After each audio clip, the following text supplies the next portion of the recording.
more than a dream, more than an honor, the most coveted individual prize that the NBA has to offer. Kareem Abdul-Jabbar won it 6 times. Michael Jordan won it 5 times. LeBron James won it 4 times. And the list goes on. The legacy of the MVP award is beyond one's imagination. But folks, what is its history? What has gone wrong? Who are the biggest snubs in the MVP history?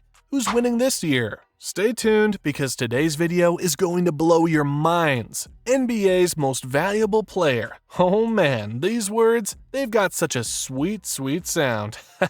But when did it all begin? It was the year 1956. With his unreal basketball prowess, Bob Pettit had left every basketball fan in awe. There was a feeling that Bob deserved more. Mere recognition or words were not enough. The St. Louis Hawks forward had averaged 25.7 points and 16.2 rebounds per game throughout the season, and he had to be rewarded with something precious and distinguished.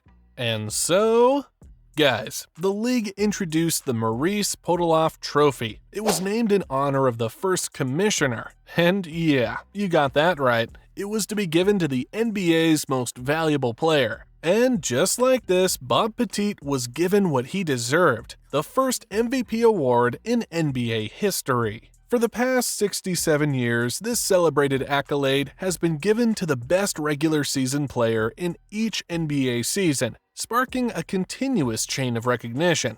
See now, you guys must be wondering what the selection process is. Well, giving the MVP isn't as simple as it looks. It has evolved into a significantly intricate process over time. In the early years, the winner was chosen by the votes of NBA players. The greater your number of friends in the league, the greater your odds of winning. Ha, I'm just kidding. But then, in the 1980-81 season, it changed. The award was voted on by a panel of sports writers and broadcasters in the United States and Canada, who submitted their choices at the end of the regular season. Hence, the winner was then announced at the end of the NBA playoffs. But in 2010, a 101 ballot was introduced to consider the NBA fans' online votes and make the voting more 360-degree. Man, give me the chance and I'm voting for the Joker. Ha! Don't take me seriously.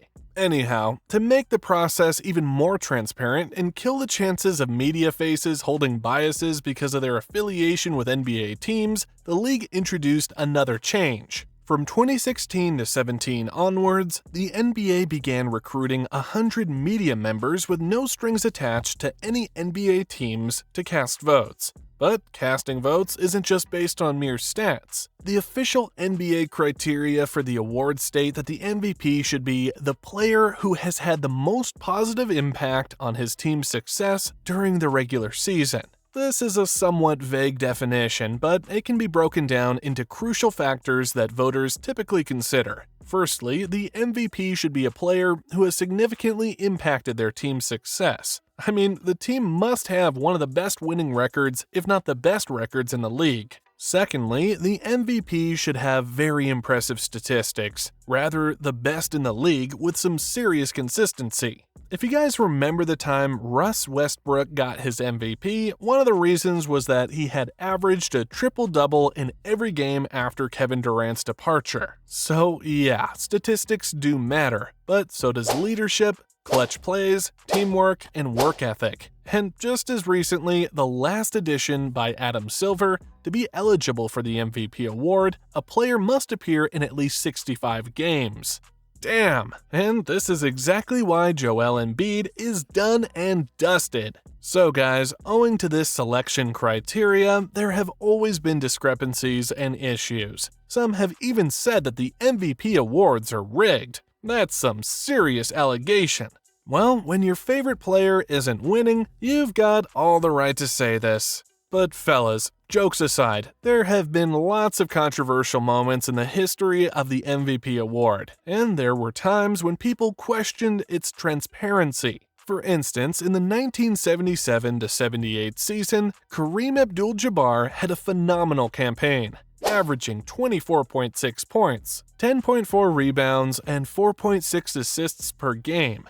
The MVP was his, and it was as clear as day. But the NBA was like, hold my beer, and the award was given to Bill Walton of the Portland Trail Blazers. He had been great, but compared to Kareem Abdul-Jabbar, no way! But don't be too shocked already, cause we're only getting started. It was the 1996-97 season, one that should have put a fifth on Jordan's mantle, but the voters disagreed, from winning the 1996 MVP almost unanimously to losing the 1997 award to Karl Malone. I'm not saying he wasn't deserving of it. Jordan said in the documentary, "All I'm saying is that fueled the fire in me. Okay, you think he's the MVP? That's fine. No problem." No doubt Malone had a great year. He averaged 27 points and 10 rebounds per game. He led the Jazz to 64 wins. At the same time, Jordan averaged 29 points and 6 rebounds per game and led the Bulls to 69 wins. He won the Finals MVP and the series, yet lost the regular season MVP only because the voters were bored.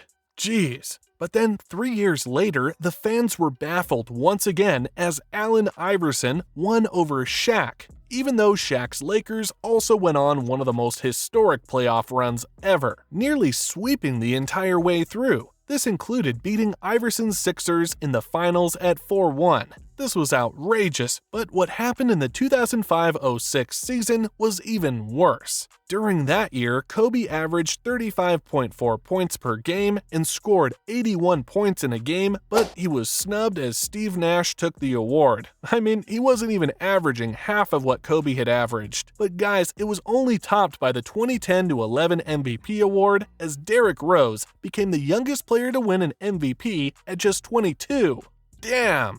He had won against LeBron, but to put things in perspective, LeBron had been much better. But Derrick had more wins with the Bulls, so the voters chose him.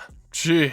See guys, in an era where LED courts and airless basketballs are a reality, choosing the MVP can still be a biased affair. In fact, just last season, no player deserved the MVP more than Jokic. Except the NBA felt otherwise, and it was Joel Embiid who wore the crown of jewels. Even though Jokic played more games, he won the Finals MVP, and the Nuggets were top seeded and won the championship. But still, all of it wasn't enough.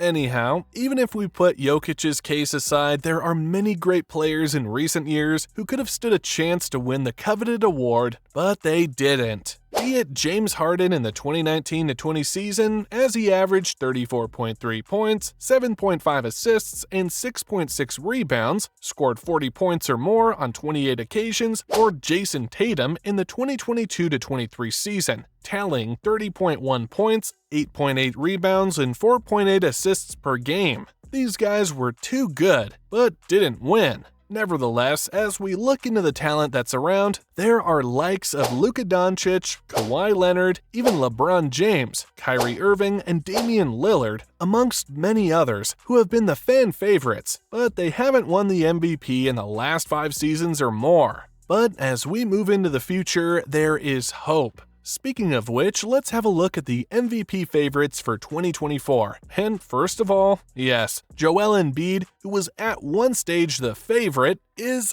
out of the race. I mean, his numbers were unreal. In the 34 games that he played, Embiid averaged 35.3 points, 11.3 rebounds, and 5.7 assists per game. But a knee injury and all his campaign went in vain. Jeez. Hence, as of now, Nikola Jokic is in the number 1 spot on the MVP ladder. The 2-time MVP is coming off an NBA title, Finals MVP, and the unofficial title of the best player in the NBA. He's the favorite for a 3rd MVP this year. He's already raked in 21 triple-doubles with a top-notch performance against the Raptors just days ago, where he scored 35 points, 17 rebounds, and 12 assists per game. At the same time, his numbers have been beyond impressive, as he's been consistently averaging 26 points, 9.2 assists, and 12.3 rebounds per game.